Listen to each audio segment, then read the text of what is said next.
విజ్ఞాపన ధ్వని ఆలకించుము. మనుషుని యొక్క జీవితంలో రెండు రకాలుగా ఉంటారు. ఒకటి దేవుణ్ణి ఎరిగిన వారు, రెండవ వారు దేవుని ఎరగని వారు. దేవుణ్ణి ఎరిగిన వారు ఎరగని వారి కోసము విజ్ఞాపన ప్రార్థన చేయాలి. వారి గురించి మనకెందుకులే అనకూడదు. వారు నశించిపోతుండము దేవుని చిత్తము కాదు, వారు రక్షించబడాలి. దుర్మార్గులు నశించుట నాకు ఇష్టము లేదు అని దేవుడు తన ప్రవక్తలతో మాట్లాడినటువంటి అనుభవాన్ని మనము క్రైస్తవులుగా మనము ఎప్పుడు గుర్తించుకోవాలి. ఈరోజు దేవుడు ఆ విధంలోనే మనం నడిపిస్తూ విజ్ఞాపన ధ్వని రక్షించబడినటువంటి మన జీవితంలో ఉండవలసిన అవసరము కడవరి దినాల్లో ఎంతైనా ఉన్నదని దేవుని పేరు మనం చేస్తున్నాను. హల్లెలూయా. ఎందుకు చెప్తున్నానంటే, ఒక వ్యక్తి నశించుట మనకు తెలుస్తుంటుంది. ఆ వ్యక్తి నశించుట మరి అది దేవునికి ఇష్టం లేదు, దేవుడు ఎన్నుకున్నటువంటి మనకు కూడా ఇష్టం లేదు. అందుకని వారు రక్షించబడడానికి, వారు సంరక్షించబడడానికి, వారు తెలుసుకోవడానికి మనం వాళ్ళ కోసం విజ్ఞాపన ప్రార్థన అనేది చాలా అవసరమని దేవుని పేరు మనం చేస్తున్నాను. ఈరోజు వాక్యాన్ని మనము జ్ఞాపకం చేసుకుందాం.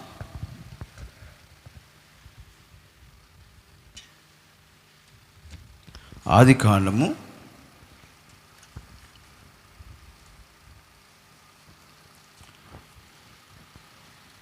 18వ అధ్యాయము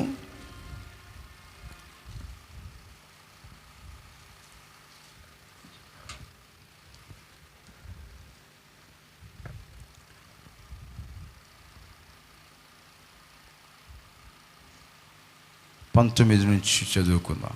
ఎట్లనగా యెహోవా అబ్రహామును గూర్చి చెప్పినది అతనికి కలుగు చేయునట్లు తన తరువాత తన పిల్లలను తన ఇంటి వారును నీతి న్యాయములు జరిగించుచు యెహోవా మార్గమును గైకొనుటకు అతడు వారికి ఆజ్ఞాపించినట్లు నేను అతన్ని ఎరిగి ఉన్నాను అనెను. మరియు యెహోవా సొదొమ గొమొర్రాలను గూర్చిన మొర గొప్పది గనుకను వాటి పాపము బహుభారమైనది గనుకను నేను దిగిపోయి నా యొద్దకు వచ్చిన మొర చొప్పుననే వారు సంపూర్ణముగా చేస్తురో లేదో చూచెదను, చేయని ఎడల నేను తెలుసుకొందును అనెను. ఆ మనుషులు అక్కడ నుండి తిరిగి సొదొమ వైపుగా వెళ్ళిరి. అబ్రహాము ఇంకా యెహోవా సన్నిధిని నిలిచిచుండెను. అప్పుడు అబ్రహాము సమీపించి చిన్న ప్రార్థన చేసుకుందాం. మహాపరిశుద్ధుడైన యేసుని కొందనాలు ప్రభా, లేఖన భాగంలో సత్యాన్ని మరొకసారి మాకు వెల్లడిపరిచి దీవించమని కోరుకుంటూ యేసునామమున ప్రార్థన చేసి అడుగుతాను తండ్రి, ఆమేన్. హల్లెలూయా. అబ్రహాము జీవితంలో తన ఒంటరిగా సింధూర వనములో ప్రార్థన చేసుకుంటున్న సమయంలో ముగ్గురు మనుషులు రావడము అబ్రహాము చూస్తారు. ఆ మూడు అనేటువంటి మాట తండ్రి, కుమార, పరిశుద్ధాత్మకు గుర్తు. అబ్రహాము ఆ సింధూర వనంలో ఆ చెట్టు కింద కూర్చుంటున్నప్పుడు వారు దైవ స్వరూపులని గుర్తెరిగి వారిని తన ఇంట చేర్చుకొని చక్కటి ఆతిథ్యాన్ని వారికి ఇచ్చిన తర్వాత దేవుడు వారిని దీవించడం మొదలు పెడతాడు. హల్లెలూయా. నేటి ఈ దినానికంతా మరి మీ ఇంట కుమారుడు ఉండబోతున్నాడు అనేటువంటి మాట చెప్పిన తర్వాత ఆ ఆతిథ్యానికి తగిన ప్రతిఫలాన్ని దేవుడు వారి ఆ కుటుంబానికి ఇచ్చిన తర్వాత వెళ్ళిపోతున్నారు. వెళ్ళిపోతున్న సమయంలో ఏ పని మీద అయితే వచ్చారో ఆ పనిని అబ్రహాముకు తెలియపరచడానికి ఇష్టపడుతున్నారు. ఇక్కడ హల్లెలూయా. అబ్రహాముకు తెలియపరచడానికి ఇష్టపడుతున్నారు. ఎందుకంటే అన్ని విషయాల్లో అబ్రహాము దేవుని మీద ఆధారపడేవాడు, దేవునికి ప్రార్థన చేసేవాడు, ప్రార్థనా జీవితం కలిగిన వాడు అబ్రహాము. అబ్రహామును పిలిచినప్పుడు చాలా ఉన్నతమైన పిలుపు.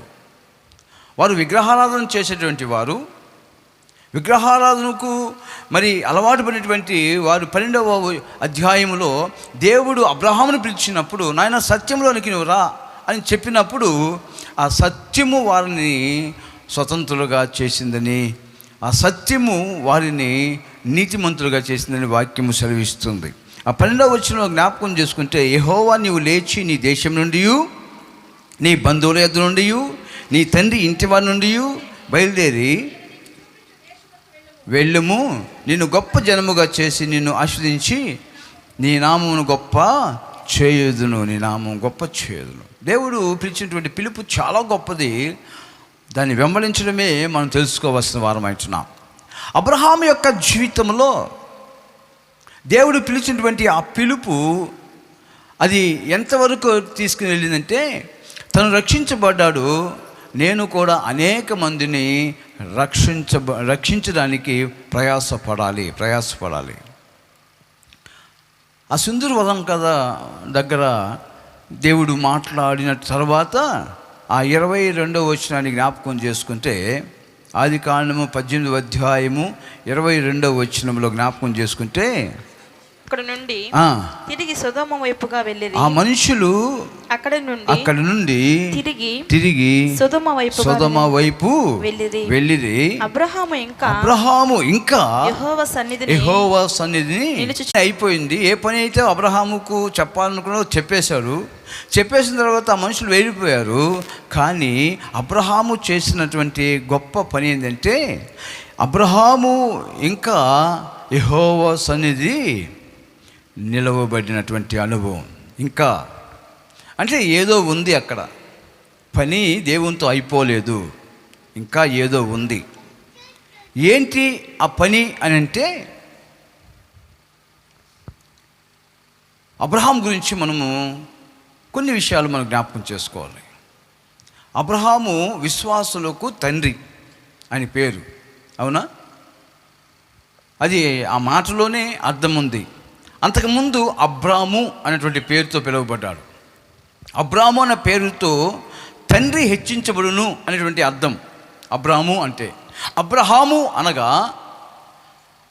ఏంటి వస్తుంది? అనేక జనములకు తండ్రి, అనేక జనములకు తండ్రి. ఇది మనకు అర్థం కావాలంటే మనకు ఒక తండ్రి ఉండదు, తెలుసా?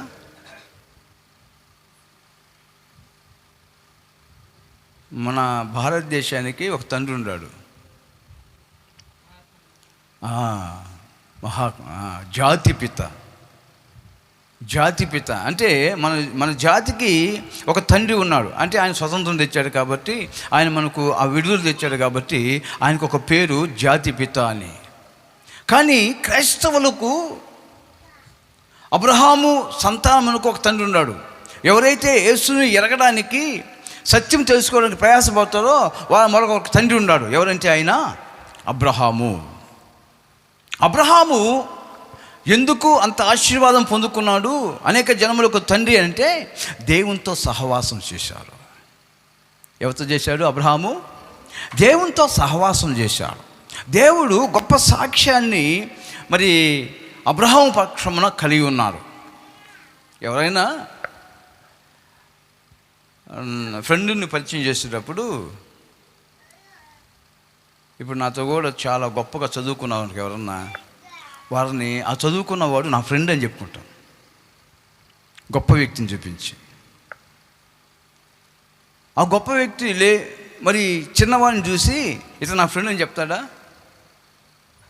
కానీ దేవుడు అబ్రహాము పక్షమున చెప్తున్న మాట ఏంటంటే, యెషయా గ్రంథము 41వ అధ్యాయము 8వ వచనములో అక్కడ ఇశ్రాయేలుతో దేవుడు మాట్లాడుతూ, ప్రవచనమిచ్చి మాట్లాడుతూ, పరిశుద్ధాత్మ దేవుడు అక్కడ ఏమని మాట్లాడుతున్నాడు అంటే, నా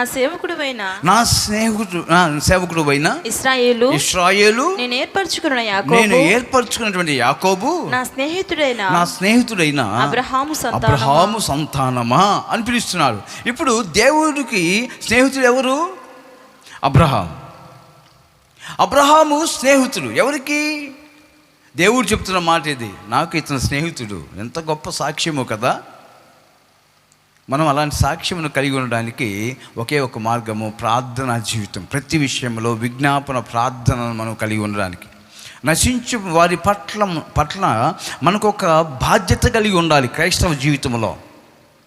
క్రైస్తవ జీవితంలో ఎవరైతే వేదనలో ఉన్నారో, ఎవరైతే శ్రమలో ఉన్నారో, మనము వారి కోసం ప్రార్థన చేయడానికి దేవుడు మనకిచ్చిన ఆధిక్యత ఈ నూతన జీవితం. హల్లెలూయా. ఒకరు కన్నీటితో ఉన్నప్పుడు చూస్తూ వెళ్ళిపోవడం కాదు, నాయన ఆ కన్నీటిని తుడుచు ప్రభు అని ప్రార్థన చేసేటువంటి ప్రార్థనా శక్తిని క్రైస్తవులకు దేవుడిచ్చాడు.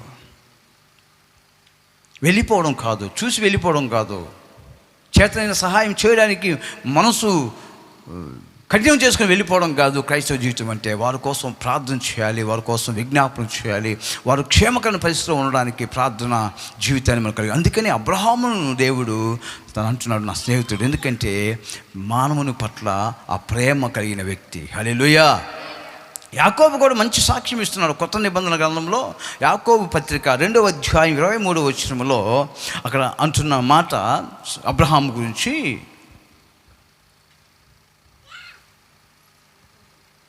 2వ అధ్యాయము 23వ వచనం. కాబట్టి అబ్రహాము దేవుని నమ్మెను, అది అతనికి నీతిగా ఎంచబడును అను లేఖనం నెరవేర్చబడును. మరియు దేవుని స్నేహితుడని అతనికి పేరు కలిగెను. ఆమేన్. దేవుని స్నేహితుడు అంట. ఈ బంధాన్ని ఒకసారి జ్ఞాపకం చేసుకోవాలి. మనం చదువుకున్నటువంటి లేఖన భాగంలో ఒకసారి మనం పరిశీలనగా చూడగలిగితే ఆదికాండము 18వ అధ్యాయము. ఎట్లనగా యెహోవా అబ్రహామును గురించి చెప్పినది అతనికి కలుగు చేయునట్లు. నాన్న అది కాదు నాన్న,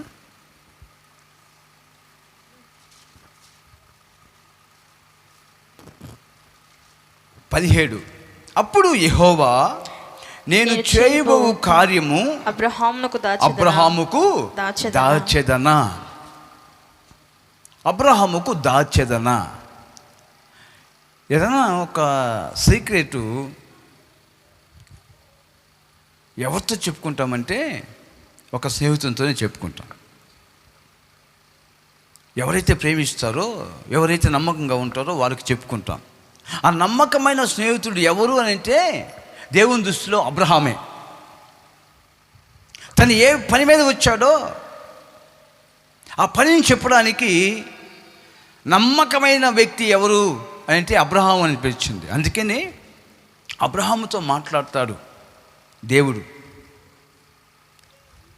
ఆ మాట చదివిన తర్వాత ఏమాట, ఇప్పుడు నేను చేయబో కార్యము అబ్రహామునకు దాచేదనా అని అబ్రహాము గురించి అక్కడ కొన్ని ప్రయోజనకరమైన మాటలు అక్కడ మాట్లాడుతున్నాడు. అబ్రహాము నిశ్చయముగా బలము గల జనమగును, గొప్ప జనమగును.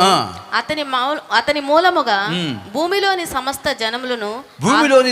జనములను ఆశీర్వదింపబడును.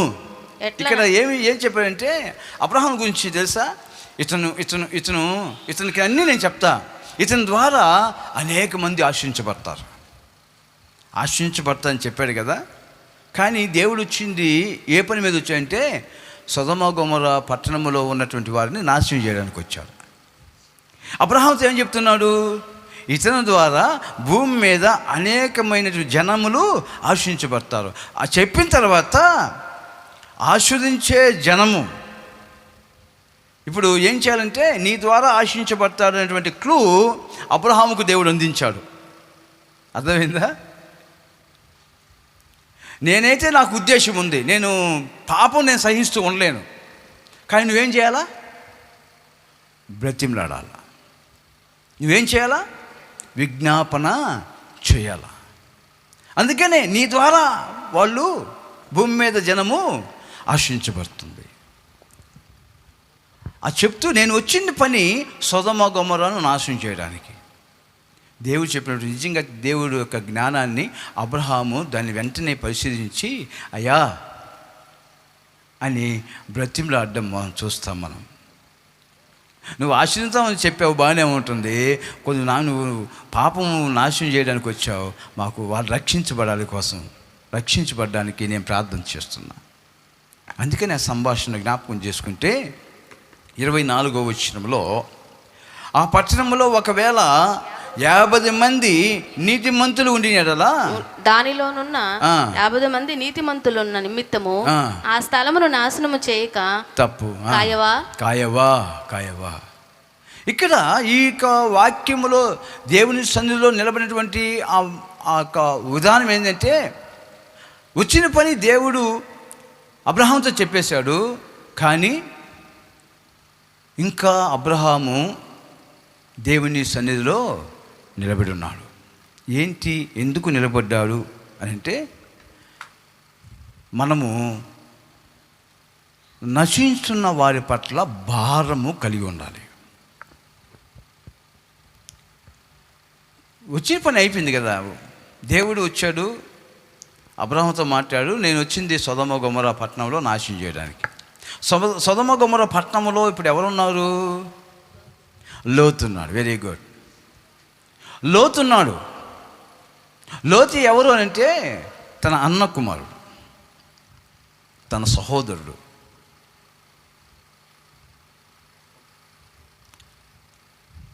సహోదరుని యొక్క ఆ ప్రేమ, దేవుడు అబ్రహాముని పిలిచినప్పుడు నేను కూడా వస్తానన్నా అని వచ్చేసాడు లోతు. 12వ అధ్యాయం 4వ వచనాన్ని ఒకసారి చదువుకుంటే, లోతు యెహోవా అతనితో చెప్పిన ప్రకారము అబ్రాము వెళ్ళెను, లోతు అతనితో కూడా వెళ్ళెను, నీతిని వెంబడించాడు. నువ్వు ఒక్కడివే వచ్చి అన్న పిలిచాడు అబ్రహాముని, కానీ లోతు అబ్రహాముని వెంబడించాడు. మనల్ని వెంబడించే వాళ్ళు కొంతమంది ఉంటారు తెలుసా? మనల్ని దూషించే వాళ్ళు ఉంటారు, మనల్ని వెంబడించే వాళ్ళు ఉంటారు. మన కోసము అంటే వాళ్ళైతే దేవుని తెలుసుకోవాలి, వెంబడించే వాళ్ళైతే దేవుని తెలుసుకోవాలా. పిలిచింది ఎవరిని? అబ్రహాముని పిలిచాడు, కానీ వెంబడించేవారు వెంబడిస్తున్నారు. వెంబడించే వారి యొక్క జీవితాన్ని ఇక్కడ మనం లోతులో మనం చూడగలిగితే,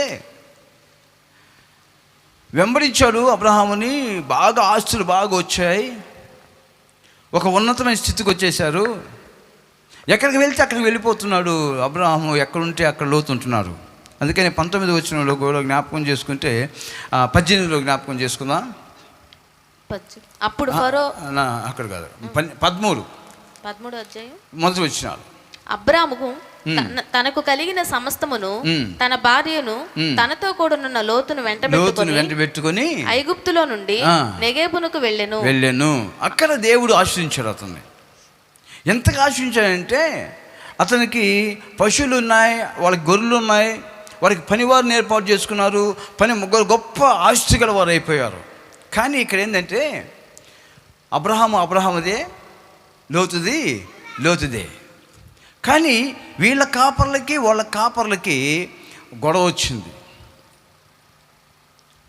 గొడవ వస్తేనే లోతు అబ్రహాము కాపర్లకి గొడవ వచ్చింది గొర్రెల విషయంలో. నీ మందలు నా మందలు, నా మందలు నీ మందలు, గొర్రెలు నా పశువులు నీ పశువులు. ఆ గొడవ వచ్చినప్పుడు చాలా సింపుల్గా అబ్రహాం ఏమన్నాడంటే, మనకెందుకు వాదులాట, నీ కాపర్లకి నా కాపర్లకి ఎందుకు వాదులాట, ఇదో నువ్వు ఒక దిక్కు ఎన్నుకో, ఒక మంచి పొలాన్ని ఎన్నుకో, అది ఏ పక్కైనా కానీ దానికి ఆపోజిట్ నేను వెళ్ళిపోతాను, నీకు నాకు సంబంధం ఉండకూడదు, ఎందుకంటే మన రక్ష సంబంధం,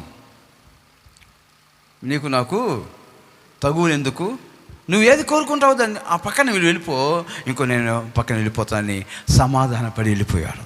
లోతు ఏం చేశాడంటే, తను మైదానం చూసినప్పుడు చాలా చక్కగా ఉన్నటువంటి సొదొమ గొమొర్రా వైపు ఆయన వెళ్ళిపోయాడు. బాగుంది అనుకుంటున్నాడు, కానీ అది శాపగ్రస్తమైంది అని తెలియదు. కంటికి కనిపిస్తారు చాలామంది బాగా, కానీ ఎక్కడో కూడా వాళ్ళకి ఆశీర్వాదం అనేది ఉండదు. ఎందుకంటే అక్కడ దేవుని యొక్క శాపం ఉంటుంది. నేను ఒకసారి మీకు ఒక ఫోటో ఒకటి చూపిస్తా. మొన్న నేను వెంకటగిరి నుంచి వస్తూ ఉంటే పాస్టర్మ్మ గారు ఒక దగ్గర బండి ఆపన్నారు. దేనికని చూస్తే అది ఎండు చేపలు కొనాలనుకున్నారు. కానీ అక్కడ నాకు కనిపించింది ఏంటంటే, అమ్ముతున్నారు అక్కడ, కానీ ఆ పక్కన ఒక పూజ జరుగుతుంది చూసారా? ఏంటది?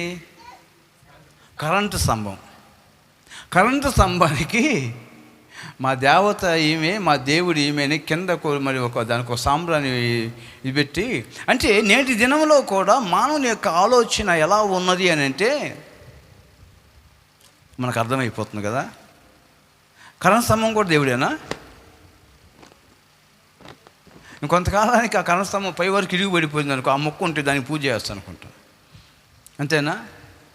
సొదొమ గొమొర్రా పట్టణంలో అలా ఉంది. అలాగంటే అలాంటి ఆచారమే ఉంది, అలాంటి పరిస్థితి ఉంది. అంటే మానవుడు ఏం చేయాలనుకుంటున్నాడో దాని మీద సాగు పెట్టి చేస్తాడు అంతే. ఎందుకు చెప్తానంటే దానికి ఒక నిబంధన లేదు, దానికి ఒక క్రమం లేదు.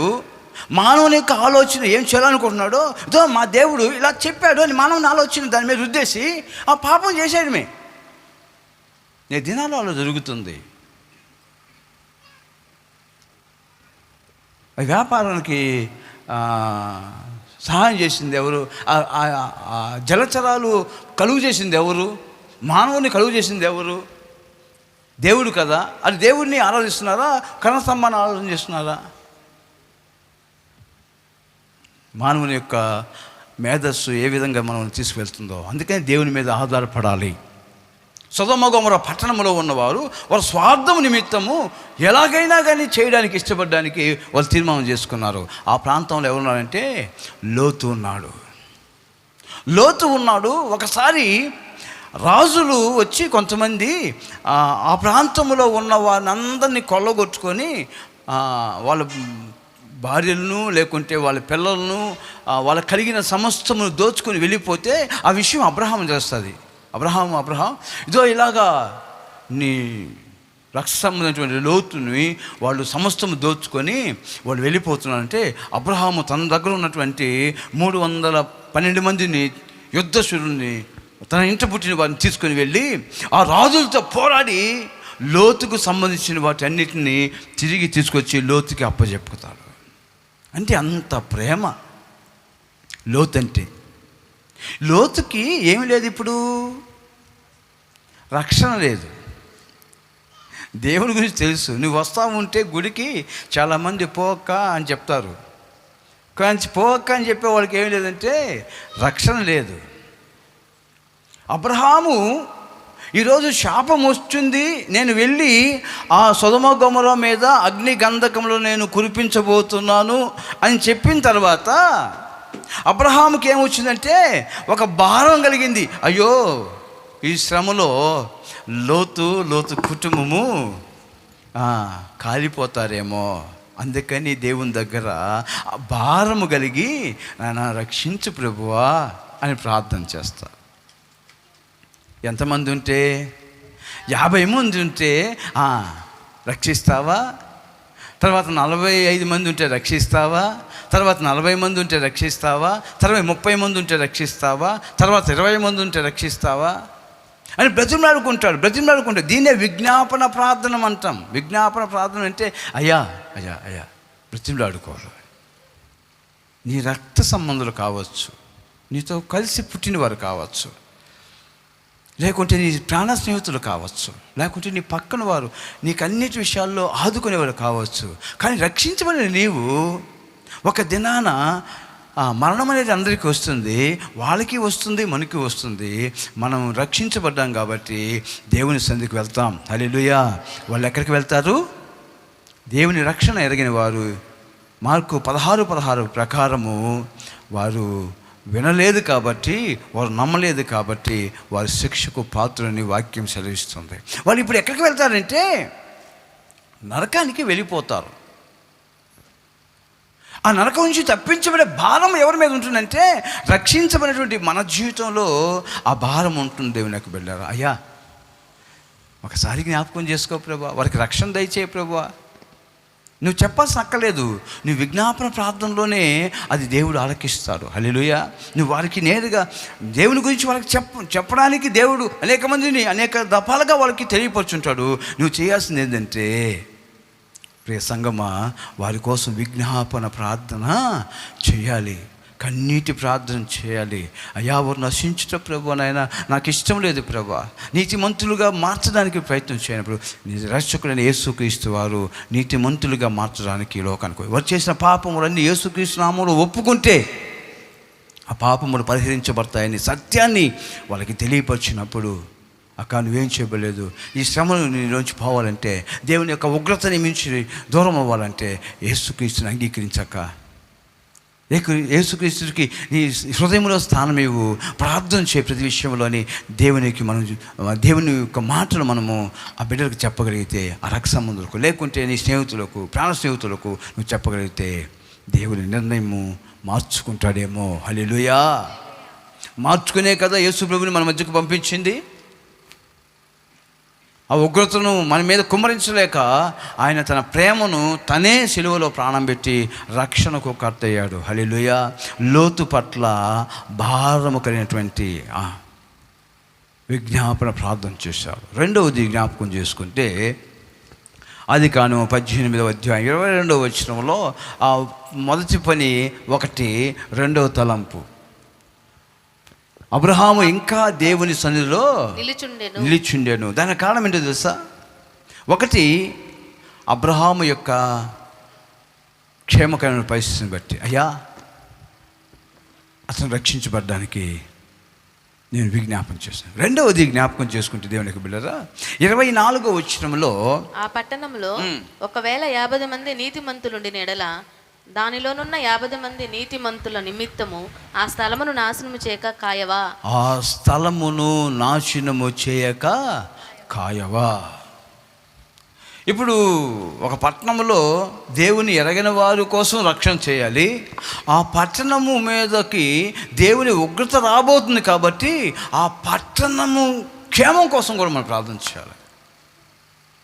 1, పట్టణంలో ఉన్న వారి కోసం మనం ప్రార్థన చేయాలి, రక్షమందుల కోసము. రెండవది ఆ పట్టణం లోపల ఉంటారే వారి కోసం కూడా ప్రార్థన. ఇప్పుడు నేను గూడూరు పట్టణం కోసం నేను ప్రార్థన చేసినప్పుడు, లేకుంటే ఆంధ్రప్రదేశ్లో ఉన్న వారి కోసం ప్రార్థన చేసినప్పుడు, లేకుంటే భారతదేశంలో ఉన్న వారి కోసం నేను ప్రార్థన చేసినప్పుడు, వాళ్ళు ఏమైనా రక్షమందులు కాదు, కానీ అందరూ దేవుని ప్రణాళికలో ఉన్నవారు. హల్లెలూయా. అందరూ దేవుని ప్రణాళికలో ఉన్నవారు. వారు రక్షించి ప్రభు అని ప్రార్థన చేస్తుంటాం. మేము దేశ క్షేమం కోసం ప్రార్థన చేస్తుంటాం. హల్లెలూయా. ఆ విజ్ఞాపన దేవునికి ఇచ్చినప్పుడు దేవుడు మనం అనుకున్నాము లాక్డౌన్ విషయంలో, ఈ కరోనా వచ్చిన తర్వాత ఒకరిని సంవత్సరానికి ఎన్ని నెలలు అన్నాడంట. జనవరి, ఫిబ్రవరి లాక్డౌన్, డిసెంబర్ అన్నాడంట. జనవరి, ఫిబ్రవరి లాక్డౌన్, డిసెంబర్. మనకు తెలిసింది అంతేనా? ఇవన్నీ లాక్డౌన్లు వచ్చేసాయి మనకు. మనం అనుకున్నాం ఆ 3 నెలలు సివియర్గా ఉన్నటువంటి 3 నెలలు ఏం బతకతామలే అనుకున్నాం. ఇంట్లో నుంచి బయటికి రావడానికి లేదు, పోవడానికి లేదు, తినడానికి లేదు, అంగళ్ళు లేవు. అంగళ్ళకు పోతే కొడతారు, అంగళ్ళు తెరిస్తే కొడతారు.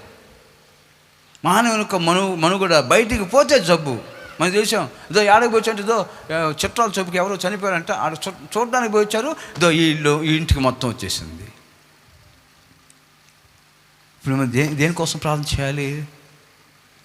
నాయనా వారిని బలపరచు ప్రభు, ఆ వైరస్లో ఉన్న వారిని సంరక్షణ. అన్ని దినము మేము మందిరంలో నిజంగా ఆ లాక్డౌన్లో ఉన్నటువంటి ప్రతిరోజు విజ్ఞాపన ప్రార్థన చేశాం. హల్లెలూయా. చేసిన తర్వాత ఈరోజు కరోనా ఉంది అకంటే అది వచ్చింది పోయింది అంతే. తృప్తిగా ఉన్నామా? హల్లెలూయా. కానీ ఆ సమయంలో భయపడిపోయాం. దేవుని ఉగ్రత వచ్చేసింది, దేవుని యొక్క భయము భూమి మీద ఉంది అని అనుకున్నాం. తప్పించాడు విజ్ఞాపన ప్రార్థన ద్వారానే. ఈరోజు విజ్ఞాపన ప్రార్థన చేయడానికి, మన దేశ క్షేమం కోసం ప్రార్థన చేయడానికి, మనం ప్రార్థన చేయడానికి మనం దేవుడు పిలుచుకుంది. దేవునికి వెళ్ళి అబ్రహాము అదే చేశాడు. అబ్రహాము ఇంకా నిలవబడి, ఇంకా దేవుని సన్నిధిలో నిలవబడి లోతు కోసం చేశాడు. నిజంగా దేవునికి వెళ్ళారా? ఆదికాండం 19:29 వచనంలో జ్ఞాపకం చేసుకుంటే లోతు గురించి ఒక గొప్ప సాక్ష్యాన్ని అక్కడ దేవుడు ఆ మైదానపు పట్టణములను పాడు చేసినప్పుడు దేవుడు అబ్రహామును జ్ఞాపకం చేసుకొని లోతు కాపురమున్న పట్టణములను నాశనం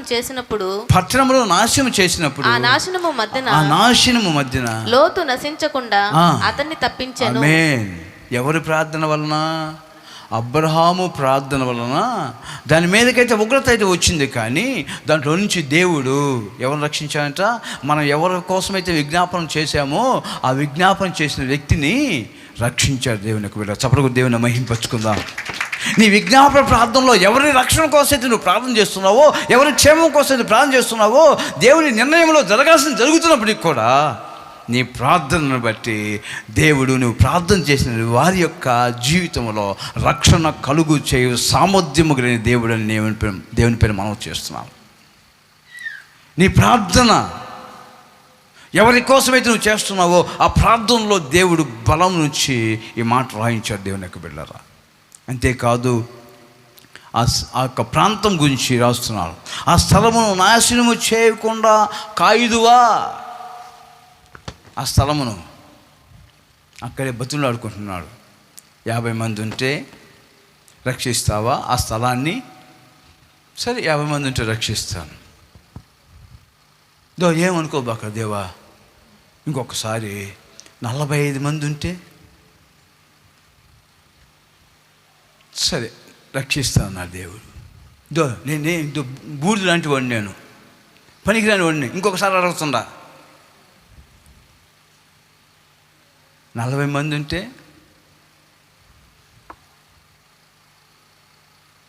రక్షిస్తాను. ఎవరన్నా అరటిపండ్లు అమ్మేవాడి దగ్గర పోయి డజన్ ఎంత అని అడుగుతారు. వాడు 70 అంటాడు. ఇంకో మాట చెప్పా అంటాడు. వాడు 60 అంటాడు. ఆడా అంటాడు. ఆడా ఆ పక్కన కలిసి ఆడా సరే ఇంకొక 5 రూపాయలు తగ్గించేసుకొని నీవు. ఓడు ఇస్తా అన్నాడు, అది నువ్వు ఎంతకి ఇస్తావు? సరే 50. ఇంకో మాట చెప్పులే. ముందు తన మనసులో ఉన్న మాట ఎంతగా అనుకుంటాడో అది తను చెప్పేంతవరకు తగ్గిస్తాడు. తర్వాత 30 రూపాయలకి డజను. ఎందుకు ఇచ్చేలే, నాకు అక్కడ ఇస్తాన్నారు. వస్తుందో 6 అనుకో, ఇంకా 1 రూపాయలు తగ్గిస్తారు. నీ దగ్గరికి ఏదో తెలుసు కాబట్టి వచ్చిన. సరిగ్గా వీడు ఈ బేరమడి లోపల 10 మందితో బేరమడి వచ్చిన బేరం పోయింది. ఎంతకంత వస్తే పోదని వాడు 30 రూపాయలకి ఇచ్చిపోతాడు. ఇది బేరం. కానీ దేవునితో అబ్రహాము ఆ యొక్క విజ్ఞాపన దేవునికి లోబడి హృదయపూర్వకంగా దేవునికి బ్రతిమలాడుకుంటున్నాడు. క్రైస్తవ జీవితంలో మనము కూడా అనేకమైనటువంటి చోట్లను రక్షించబడడానికి మనం ప్రార్థన విజ్ఞాపన మనము చేయాలి. అది అంటున్నాడు. ఎవరి కోసము? 50 మంది ఉంటే దాని మీదకి అగ్ని గంధకం రాకుండా చూస్తావా? చూస్తాను. 45 మంది ఉంటే 40 మంది ఉంటే సరే అడుక్కున్నాడు. అయ్యా ఏం కాదు, అయ్యా ఇంతమంది ఉంటారు. కేవలము 10 మంది ఉంటే అంటారు లాస్ట్లో. ఆ పట్టణంలో 10 మంది కూడా లేరు నీతిమంతులు. అందుకని ఆ పట్టణాన్ని దేవుడు కాల్చేశాడు. ఇంకొద్దిగా బేరం ఉంటే దేవుడు దిగొచ్చునేమేమో. కానీ ఎంతమంది ఉన్నారు అక్కడ అని తెప్పించుకుంది ఎంతమంది? కేవలము 3 మాత్రమే. లోతు 2 కుమార్తెలు. లోతు భార్య ఉన్నింది, ఆమె వెనక్కి తిరిగి ఉప్పు స్తంభం అయిపోయింది. కేవలము 3 మాత్రమే దేవునితో చాలు. దేవునితో పెనుగులాడుతున్నటువంటి అనుభవం బయలుదేరారు. కానీ అక్కడి నుంచి దేవదూతలు లోతుని తన 2 కుమార్తెను త్వరపడి బయటికి తీసుకొచ్చారు. దేవుని యొక్క బిడ్డలారా, దేవుని సంకల్పంలో. కానీ ఆ పట్టణం మీద దేవుని యొక్క ఉగ్రత నిలిచిపోయింది. నీతిమంతులు లేక. అందుకనే ఒక గ్రామానికి వెళ్ళి మేము సువార్త చెప్తుంటాం. సువార్త బాధంటే అది కాలిపోకూడదు. ఒక పట్టణం కానీ ఒక గ్రామం కానీ దేవుని యొక్క ఉగ్రతకు నాశనం కాకూడదు. అందుకనే సువార్త ప్రకటించడానికి మేము కొన్ని గ్రామాలకు వెళ్ళి ఈ గ్రామం రక్షించు ప్రభు అని ప్రార్థన చేస్తుంటాం. ఈరోజు సాయంకాలం రామాపురంలో మనం చేయించిన ప్రయత్నం అదే, నాయన ఈ గ్రామాన్ని కాపాడు ప్రభువా, అక్కడ నీతిమంతులు కనీసం ఒక 10 మంది ఉండడానికి సహాయపడడానికి రక్షించు ప్రభువా. ఆడ కొంతమందిని ప్రభువా అగ్ని నుంచి లాగినట్టుగా లాగడానికి 10 మంది విశ్వాసం చూపించు ప్రభు అని ప్రార్థన చేయడానికి వెళ్తున్నా. అక్కడ ఎవరు లేరంట విశ్వాసులు, ఒక మన ఇస్సాకు తప్ప. కానీ అక్కడ ఈరోజు మనం వెళ్తున్నాం, అది నాశనం కాకూడదు ప్రభువా, ఆ గ్రామం నాశనం కాకూడదు ప్రభువా. సొదొమ గొమొర్రా వలె అగ్ని గంధకం చేత కాల్చబడకూడదు. అక్కడ మాకు నీతిమంతులు కావాలి, కనీసం 10 మంది విశ్వాసులు మాకు దయచేయ ప్రభువా. ఎందుకంటే దేవుడు మన ప్రార్థనను ఆలకిస్తాడు. అక్కడ 10 మంది కూడా లేరు కాబట్టి సొదొమ గొమొర్రా పైన అగ్ని గంధకములు వచ్చి కాల్చివేశాయి. విజ్ఞాపన చేయాలి నాయన, బ్రతిమలాడుకుంటున్నాం, కానీ ఆ 10 మంది కోసం నాయన 10 కుటుంబాలు ఇవి ప్రభువా.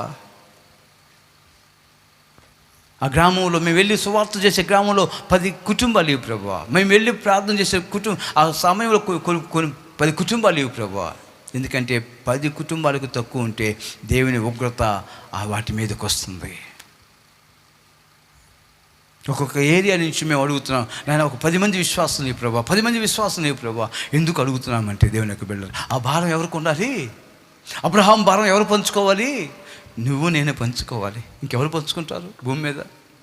ప్రార్థన చేయాలి, నాయన వారు రక్షించు ప్రభా, వారిని నాయన మందిరంలోకి నడిపించు ప్రభా. దాని వారిని ప్రభా నాయన ఆ ప్రాంతం నుంచి 10 మంది కావాలి ప్రభా, ఈ ప్రాంతం నుంచి 10 మంది కావాలి ప్రభా అని విజ్ఞాపన ప్రార్థన చేసిన భారము కలిగిన వారిగా ఉండాలి. ఎందుకంటే అబ్రహాము బ్రతిమలాడుకుంటున్నాడు. ఆయన చెప్పాడు, నేను వెళ్తున్నాను ఈ గ్రామానికి, నేను ఆ పట్టణానికి వెళ్తున్నాను దాన్ని నాశనం చేయడానికి అని చెప్పి అబ్రహామును పురుగొల్పుతున్నాడు. ఇదిగో నీవు న్యాయం జరిగించేవాడివి, నువ్వు న్యాయం జరిగించేవాడి. రెండవది నీతి న్యాయములు జరిగించేవాడు. 18-19 వచనాల్లో జ్ఞాపకం చేసుకుంటే అబ్రహాము గురించి దేవుడు హృదయంలో ఉన్నటువంటి మాటను అబ్రహాముతో పంచుకుంటున్నాడు. యెహోవా అబ్రహామును గూర్చి చెప్పినది అతనికి కలుగు చేయనట్లు తన తర్వాత తన పిల్లలను తన ఇంటి వారును నీతి న్యాయములు జరిగించుచు యెహోవా మార్గమును గైకొనుటకు అతడు వారికి ఆజ్ఞాపించినట్లు నేను అతన్ని ఎరిగి ఉన్నాను. ఇతను తెలుసు, ఇతను వాళ్ళకి నీతి నేర్పిస్తాడు. అబ్రహాముకు తెలుసు ఇతను నీతి న్యాయం జరిగిస్తాడు. అబ్రహాముకు తెలుసు యెహోవా మార్గమును వాళ్ళకి తెలియపరుస్తాడు. అందుకనే ఇతను బతిమలాడతాడు.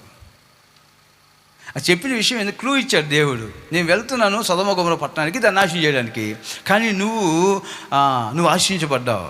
భూమి మీద అనేకమైన జనములు నీ ద్వారా ఆశించబడతారు అన్నప్పుడు తను ఏం చేయాలో అర్థమైపోయింది అబ్రహాముకి. నేను ఇప్పుడు ప్రార్థన చేయాలి కదా నీకా అన్నాడు దేవుడితో.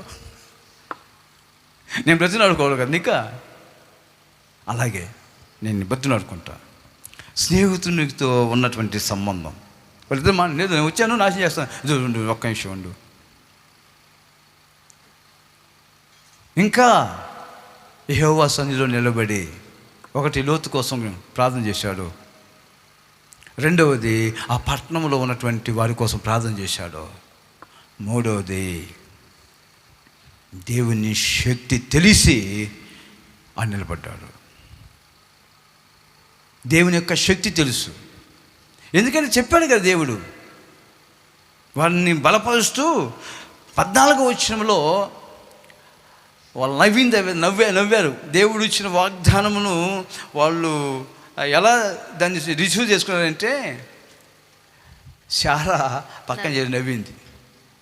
నవ్వంగానే దేవుడు ఎందుకనో ఒక మాట అన్నాడు అక్కడ 14వ వచనంలో, యెహోవాకు అసాధ్యమైనది ఏదైనా ఉన్నదా? యెహోవాకు అసాధ్యమైనది ఏమన్నా ఉన్నదా? అంటే ఆయనకి సమస్తము సాధ్యమే. ఇది ఎవరు కనుగొన్నారంటే అబ్రహాము గ్రహించాడు. అబ్రహాము గ్రహించి, నాయనా నీ గురించి నాకు తెలుసు, నీకు సమస్తము సాధ్యమే, నీ శక్తి నాకు తెలుసు, నీ బలము నాకు తెలుసు. ఈరోజు నేను ఈ స్థితిలో ఉన్నానంటే అప్పటికి ఒంటరిగా వచ్చాడు. పశువులు ఉన్నాయి, గొర్రెలు ఉన్నాయి, ఒంటెలు ఉన్నాయి, పనివారు ఉన్నారు, పనికత్తులు ఉన్నారు, దాసీలు ఉన్నారు, దాసీలకి దాసీలు ఉన్నారు. తెలుసా? దాసీలకి దాసీలు కూడా ఉన్నారు. అది అబ్రహాము ఒక క్యాడర్. అంత గొప్ప విలువైనటువంటి స్థానానికి వచ్చిన తర్వాత, ఒక రిచ్ ప్లేస్లోకి వచ్చిన తర్వాత దేవునితో సంభాషణ మాత్రము, లేకుంటే ఆ విజ్ఞాపన చేయడం మాత్రము విడిచిపెట్టలేదు.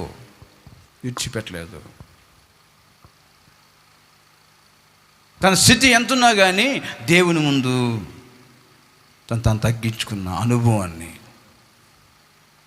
ఈరోజు మనం నేర్చుకోవాలి. అబ్రహాం గురించి ఆయన శక్తిమంతులను తెలుసుకోవాలి. ఆయనకి అసాధ్యమైనది ఏదైనా తెలుసుకోవాలి. నువ్వు చేయాల్సినది తెలుసా? విజ్ఞాపన ప్రార్థన. దేవుని సన్నిధిలో చేరి, నాయనా ఇతరుల రక్షణ నిమిత్తం ఎప్పుడైతే నువ్వు ప్రార్థన చేస్తావో నేను దేవుడు ఆశ్రయించడం మొదలు పెడతాడు. యోబు తన స్నేహితుల నిమిత్తం ప్రార్థన చేసాను. యోబుకు 200గా అన్ని విషయాల్లో దేవుడు, నువ్వు ఇతరుల కోసం ప్రార్థన చేయి, రక్షించబడాలని ప్రార్థన చేయి, దేవుని ఎరిగి వారు రక్షణలోకి వాళ్ళు రావాలని ప్రార్థన చేయి. వచ్చిన వాడిని తీసుకొచ్చి, అయ్యా నేను వీళ్ళు తీసుకొచ్చాను ప్రభు అని చూపించి దేవుని సన్నిధిలో. అబ్రహాము ప్రార్థన విని సొదొమ గొమొర్రా పట్టణం మీదకి అగ్ని గంధములు కురిపిస్తున్నప్పుడు లోతుని అక్కడి నుంచి తీసుకుని వచ్చాడు. ఎవరి కోసం అయితే ప్రార్థన చేశాడో ఆ ప్రార్థన నెరవేరింది. ఎవరి పక్షమున? అబ్రహాము చేసిన ప్రార్థన పక్షముగా. నీవు నేను చేస్తున్న ప్రార్థన దేవుడు ఒక బలమైనది. ఎంతోమంది మనకు చుట్టుపక్కల నశించిపోతున్నారు. ఎంతోమంది వారు కుటుంబాన్ని కట్టుకోలేకపోతున్నారు. ఎంతోమంది వారి జీవితాన్ని గెలుపులోకి తీసుకువెళ్ళలేకపోతున్నారు. ఎంత సంపాదించినా కానీ చిరు సంచేసేట్టే. కొన్ని కుటుంబాలు చూస్తాం, ఎంత కష్టపడతారో, ఉన్న వాళ్ళందరూ కష్టపడతారు, కానీ సాయంకాలం చూసుకుంటే అప్పే ఉంటుంది, ఒక 10 రూపాయలు. ఆడ ఏముందంటే ఆడ లోటు ఉంది, ఆడ శాపం ఉంది. ఎంత సంపాదించినా ఎదుగుదల లేదంటే అక్కడ ఏముందంటే దేవుని యొక్క భయం అక్కడ లేదు. అక్కడ లోక సంబంధమైనటువంటి ఆనందాన్ని వాళ్ళు అనుభవిస్తున్నారు. వాళ్ళకి తెలియపరచాలి, వారిని రక్షించాలి. వాళ్ళకి తెలియదు అసలు. ఎందుకంటే వాళ్ళకి యుగ సంబంధమైన దేవత గుడితనాన్ని కలుగు చేస్తుంటుంది. వాళ్ళకి ఎంత చెప్పినా తెలియదు. వాళ్ళు అర్థం చేసుకోరు. ఒక రోజుకి నాకు 84లో 85లో నేను సంపాదించడం మొదలుపెట్టా. 2 రూపాయలు ఒక రోజుకి. నాకు అప్పుడు 2 రూపాయలు. అక్కడి నుంచి 10 సంవత్సరాల తర్వాత ఒక రోజుకి 1000 రూపాయలు సంపాదన మొదలుపెట్టా. తెలివితేటల వల్ల అని అనుకుంటుండా. 2 రూపాయలు సంపాదించినా అదే ఇబ్బంది, రోజుకి 1000 రూపాయలు సంపాదించినా అదే ఇబ్బంది. అయ్యే శ్రమలో ఎంత వచ్చినా కానీ ఖర్చు అయిపోతుంది. సమాధానం లేదు ఇంట్లో, సంతోషం లేదు ఇంట్లో. ఎంత వచ్చినా ఖర్చు అయిపోతుంది. అప్పట్లోనే అన్ని ఖర్చులు పెట్టి కారు వేసుకొని వచ్చి వాళ్ళు నన్ను ఎక్కించుకోబోయి సాయంకాలం ఇక్కడ దింపేటప్పుడు 1000 రూపాయలు ఇస్తారు నాకు. అన్ని ఖర్చు, భోజనం ఖర్చు, నా ట్రావెలింగ్ ఖర్చు అంతా వాళ్ళదే. నేను వెళ్ళి నాకు కష్టం కూడా లేదు. కానీ అదంతా లోక సంబంధమైన వాటికి ఖర్చు అయిపోయింది. ఎంత సంపాదించినా. కానీ నేను తెలుసుకుని ఎంత సంపాదించాను, ఏం ప్రయోజనం నా జీవితంలో అని యేసుక్రీస్తుని వెంబడించడం నేను మొదలుపెట్టినప్పుడు ఆయన నన్ను ఈరోజు ఏమీ లేకపోయినా కానీ దేవుడు ఉన్నతమైన స్థితిలో దేవుడు ఉంచాడు. హల్లెలూయా. కారణం ఏంటో తెలుసా? విజ్ఞాపన చేస్తున్నాను కాబట్టి. విజ్ఞాపన ప్రార్థన, రక్షించబడినటువంటి జీవితం నుంచి నేను విజ్ఞాపన చేస్తున్నాను కాబట్టి. అబ్రహాము యొక్క ఆశీర్వాదన కారణం ఏంటో తెలుసా? విజ్ఞాపన. ఒకటి, ఆ భారం కలిగి ఉండాలా. దేవుణ్ణి ఎరగని వారు నీ పక్కన లేరా? నీతో అనుదినం మాట్లాడుతున్నారు కదా. వాళ్ళ కోసం ప్రార్థన చేయగలుగుతున్నావా? నేను దినం నుంచి చేయి. నువ్వు చేస్తూ ఉంటే కొనసాగించు, దేవుడు కార్యం చేస్తారు. ఉగ్రత నుంచి వాళ్ళని తప్పిస్తారు. ఒక పట్టణం కోసం ప్రార్థించే, ఒక గ్రామం కోసం ప్రార్థన చేయి.